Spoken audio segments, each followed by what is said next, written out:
Welcome back to my YouTube channel. Barcelona versus Leganes. Barcelona ഒരു ഗോളിന് പുറകെ പോയി മാച്ചാണ്.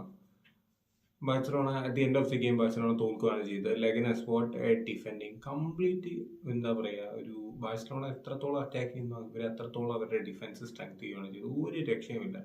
മറ്റേ ഹരിശ്രേഷവനൊക്കെ ഏതോ സിനിമയിൽ പറയുന്നത് എന്തൊരു പൂട്ടാണോ എന്നൊക്കെ ചോദിക്കുന്ന പോലെ അതുപോലെ കത്രിക പൂട്ടിട്ട് കളഞ്ഞു. ലെവൻഡോസ്കിയൊക്കെ കുറേ ട്രൈ ചെയ്തു. ലെവൻഡോസ്കി, ലമിൻ യമാൽ, റഫീഞ്ഞ, പക്ഷേ ഒന്നും. ഗോളി ഡിമിട്രോവിച്ച്, സെർബിയൻ ഗോളി, സെർബിയയുടെ ഫസ്റ്റ് കീപ്പറാണ്. ഒരു രക്ഷയില്ല എന്ന് മാത്രമല്ല, അന്യ കോൺഫിഡൻസുമാണ് പുള്ളി ബാക്കിയുള്ള പ്ലേയേഴ്സിന് കൊടുക്കുന്നത്. അത്രത്തോളം പൂട്ടിക്കളഞ്ഞു ബാഴ്സലോണനെ. ഒരു രക്ഷയില്ല. കാരണം ഇതാണ് ലാലിഗയുടെ ബ്യൂട്ടി എന്ന് പറഞ്ഞാൽ ഇതാണ്. ഡ്രസ്സിംഗ് റൂം പോലും മിക്കവാറും അവരുടെ ടാക്ടിക്സ് ഇത് തന്നെയായിരിക്കും. എങ്ങനെയെങ്കിലും ഒരു ഗോൾ കയറ്റുക, അത് കഴിഞ്ഞിട്ട് കത്രിക പൂട്ടിടുക. അത് അവർ 100% ആ ടാക്ടിക്സിൽ ഉറച്ചു നിൽക്കുകയും ചെയ്തു. എസ്പെഷ്യലി ഡി എം എഫ് കളിച്ച ന്യൂബോ എന്താണ് കളി കളിച്ചത്. ടാക്കിൾ എന്ന് പറഞ്ഞാൽ 100% ക്ലീൻ ടാക്കിൾ. റഫറിക്കൊന്നും ഒരു ഫൗള് വിധിക്കാൻ പോലും പറ്റുന്നില്ലാത്ത ടാക്കിൾ. പിന്നെ ഹിയർ ആൻഡ് ദർ ചെറിയ പുഷൊക്കെ ഉണ്ടായിരുന്നു ബാഴ്സലോണനെ റഫീനിയനെ തള്ളിയിട്ടത്. പക്ഷെ അത് റഫറി കൈക്കൊണ്ടില്ല. റഫറി അത്യാവശ്യം നല്ലതായിട്ടാണ് കോൾ ചെയ്താണ് എനിക്ക് തോന്നിയത്. ബാഴ്സലോണയ്ക്ക് വേറെ ഒന്നും ചെയ്യാനില്ല. അറ്റാക്ക് ചെയ്യുന്നുണ്ട്. ജൂൾസ് കൊണ്ടേക്ക് ഒരു ഓപ്പൺ ചാൻസ് കിട്ടിയിരുന്നു, പക്ഷെ അദ്ദേഹം വൈഡായിട്ട് അടിച്ച് കളയുകയാണ് ചെയ്തത്. മൊത്തത്തിൽ എല്ലാ പ്ലേയേഴ്സിന്റെ, എന്താ പറയുക, കോൺഫിഡൻസ് ലാക്ക് ചെയ്യുമായിരുന്നു. പെഡ്രിയൊക്കെ നന്നായിട്ട് ഗെയിം കൺട്രോൾ ചെയ്ത് കളിക്കുന്നുണ്ടായിരുന്നു മിഡ്ഫീൽഡിൽ. പക്ഷെ എന്ത് ചെയ്യാൻ പറ്റും? ഫൈനൽ തേർഡിൽ ഡിമിത്രോവിച്ച് എന്ന് പറഞ്ഞ വാൾ അവിടെ നിൽക്കുകയാണ്. ഒരു രക്ഷയില്ല എന്ന് മാത്രമല്ല, അടുക്കാൻ പറ്റുന്നില്ല. അതാണ് സത്യം. ഇതോടുകൂടി ബാഴ്സലോണയുടെ കാര്യം എന്ന് പറഞ്ഞാൽ 38 പോയിന്റായിട്ട് ഫസ്റ്റ് തന്നെ നിൽക്കുവാണ്. പക്ഷേ റയൽ മാഡ്രിഡിനും അത്ലറ്റിക്കോ മാഡ്രിഡിനും ഒരു ഗെയിം ഇൻ ഹാൻഡ് ഉണ്ട്.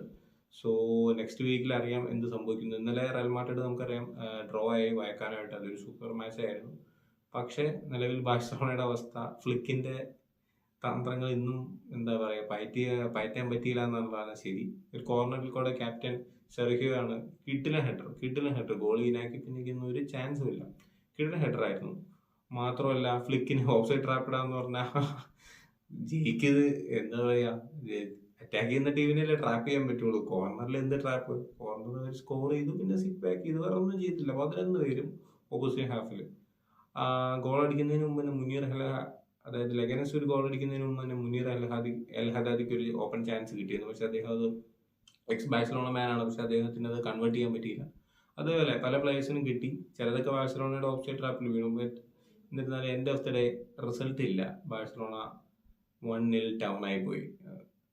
ഇനി ഫ്ലിക്ക് എന്താണ് ഇത് പുതിയ ടാക്ടിക്സ് കൊണ്ടുവരുന്നത് നമുക്ക് കണ്ടു തന്നെ അറിയണം. ഇതൊരു ഹ്യൂജ് സെറ്റ് ബാക്ക് തന്നെയാണ് ബാഴ്സലോണയെ സംബന്ധിച്ച്.